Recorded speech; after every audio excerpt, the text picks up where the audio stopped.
আপনাদের এলাকার মধ্যে একজন হাজী সাহেব খুব টাকা পয়সাওয়ালা, ওনার 100 বিঘা জমি আছে, মনে করেন 100 বিঘা জমি আছে।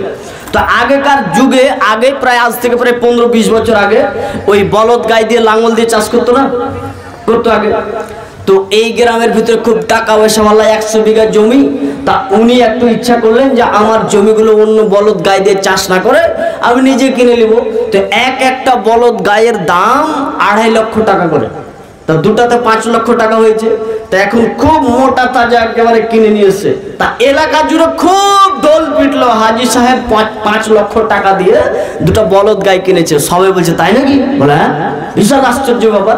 ওই চল তাহলে আমরা দেখে আসি কেমন করে লাঙ্গল চাষ করে। তার জমিতে নিয়ে গেছে, রাখাল এখন জমিতে নিয়ে গেছে, তার উপর এখন লাঙ্গল দিয়ে দিয়েছে। এখন পিছন দিকে একটা বাড়ি দিয়ে আগাবে, একটা বলদ দই করে কাদাতে পড়ে থেকে গেল। এত মাছের উঠছেই না, পড়ে থাকলো তো থাকলো। হাজী সাহেব মুখটাকে ঢেকে বাড়ির দিকে চুপচাপ চলে গেলেন। গোটা এলাকার লোক সবাই ভিড় করে দেখতে এসছে জমি চাষ কিভাবে করে। আর একটা বলদ ধাই করে একদম যে পড়েছে, আর উঠেই না, গাজা বল। মুখে কাপড় দিয়ে বাড়ি চলে আসলেন। ব্যাটাদেরকে নিয়ে এখন মিটিং চলছে কি করা যায়। তখন ছোট বেটা বলছে আব্বু এক কাজ করা যায়, তালসুর এলাকাতে একটা জালসা হচ্ছে, ওই জালসাতে কেটে দেন, পিস পিস করে দেবো, বিক্রি হয়ে যাবে মাংস। ঠিক করেছিস। এখন পিস পিস করে মাংসগুলোকে বিক্রি করে দিল 300 টাকা কেজির দরে। আচ্ছা আপনাদের কাছে আমার একটা প্রশ্ন, ওই হাজী সাহেবের যে 100 বিঘা জমি যে এই তিনার যে আছে, ওনার যে বলদ গাইটা যে এখন পড়ে গেল, চাষবাস হলো না, তাই বলে কি তার জমি পড়ে থাকবে না অন্য বলদ গাই দিয়ে চাষ করে নেবে? যে এরা চিন্তার মধ্যে পড়ে গেছে গো।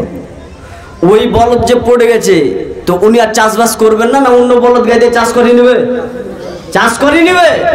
মহান আল্লাহ বলেন ইল্লা তানফিরু ইউআযিবুকুম আযাবান আলীমা, যদি তোমরা বের না হও আল্লাহর পথে, যদি তোমরা বের না হও, মসজিদে আজান দেবে, তখন তোমরা যদি বের না হও বাড়ি থেকে, যখন তোমাদেরকে ইসলামের ব্যাপারে যখন মাদ্রাসা তরফ থেকে তোমাদেরকে যখন টাকা হবে, তখন তোমরা যদি বের না হও জিহাদের ময়দানে টাকা হবে।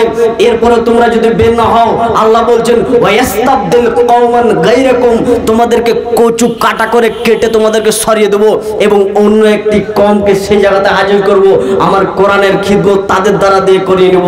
ওয়ালা তাদুরুহু শাইয়া, তোমরা কিছুই করতে পারবে না। আপনি এবার বলুন, আল্লাহর তরফ থেকে যখন ডাকা হয় তখন আপনি বের হচ্ছেন, মসজিদে বলছেন হাইয়া আলাস সালাম, তোর মুখের উপরে কাপড়টা দিয়ে বলছেন ইমাম আর মুয়াজ্জিনে তোরা চালা। এখনো শুয়ে থাকবে বিছানায়, আর যাবে না। বলুন আজকে আমাদের মুসলিমদের অবস্থা কোন জায়গায় পড়ে গেছে। আপনি আপনার ছেলে মেয়েদেরকে নামাজের কথাই বলতে পারেন, আপনি নিজেই যে পড়েন না নামাজ গো। এটা নিয়ে এক আশ্চর্য, এখন 40 বছর বয়স হয়ে গেছে, লোকটা নামাজ পড়ে না কেন? মুসলিম। মুসলিম কি আপনাকে টাইটেল দিয়েছে? এই গরুর গোশত খেলে মুসলিম? জি না, ভুল হিসাব। রাসূল সাল্লাল্লাহু আলাইহি সাল্লাম তিনি বলেছেন ফারকু বাইনাল আবদি ওয়া বাইনাল কুফরি তারকুস সালাত, কাফেরের ভিতরে এবং মুমিনের ভিতরে, কাফেরের ভিতরে এবং মুসলিমের ভিতরে পার্থক্যকারীর নাম হচ্ছে সালাত। যার সালাত রয়েছে সে মুসলিম, যার সালাত নেই সে কাফের। বলুন আপনাকে কি হিসাবে আপনাকে মুসলমান বলবো? আপনার উপরে বিপদ আসছে, একটা ছেলে জোর করে করছে, বলে মাওলানা সাহেব জিহাদের বক্তব্য দেন, জিহাদের, আমরা জিহাদ করবো, যুবক ছেলে রয়েছে, আমাদের রক্ত খুব গরম রয়েছে, জিহাদের বক্তব্য দেন। আমি ওকে জিজ্ঞাসা করছি ফজরের সালাত পড়েছো? সেটা তো আর হয়নি, আগামী দিন থেকে পড়বো।